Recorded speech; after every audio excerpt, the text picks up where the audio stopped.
In Tucson, Arizona, Ricardo Morales leads a class through the steps a migrant takes from arriving in the United States to applying for citizenship. He knows the process firsthand. I was born and raised in Guadalajara, Mexico. I've been living in Tucson for about 9 years, and last year I became a U.S. citizen. So this will be my first time voting for the federal elections. So I'm very excited about that. Morales is a community organizer for Chicanos por la Causa, or CPLC, a Latino group offering health, housing, education, and other services, including the citizenship fairs throughout the year.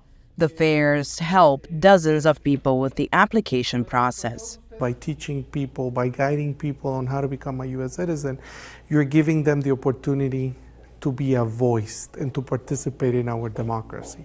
So for me, it is a wonderful opportunity to give back to this wonderful community called Tucson, but at the same time, a responsibility. Sean Gosler oversees immigration services at CPLC.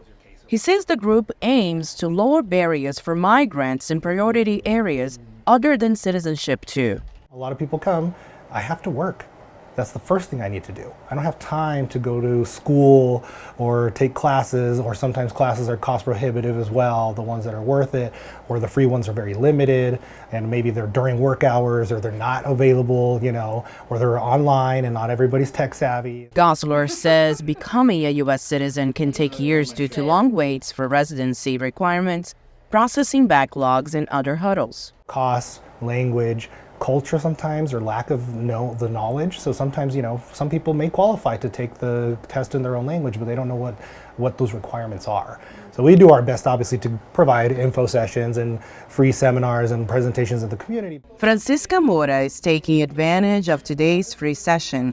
She moved from Mexico 35 years ago. After decades calling the United States home, she is applying to take the next step. Because it is time, I think, and it's time to get this citizenship. But by being a citizen, we can exercise our right to vote whenever we're able to. And for those who aren't sure about becoming a U.S. citizen, Mora has one message.